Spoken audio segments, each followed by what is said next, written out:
Hi, this is Randy. I'm going to introduce you to my drums and their issues. First of all, this is my djembe. It looks fine, but when you zoom in, it has a boo-boo. I think it needs probably a new head. I don't think that can be repaired. It's about, looks like about an inch. Okay, next up, this is the talking drum. Unfortunately, this guy, I think, needs a lot of TLC. Two new heads. Obviously, it's got some damage on this head. The other one looks pretty much the same.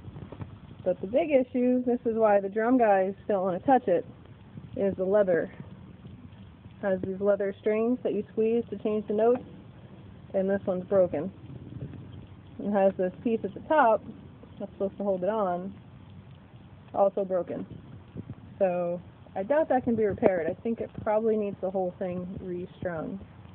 So I'm on a quest to find somebody who can take that on. It would be awesome to get it fixed. Okay, any questions, let me know. Thanks.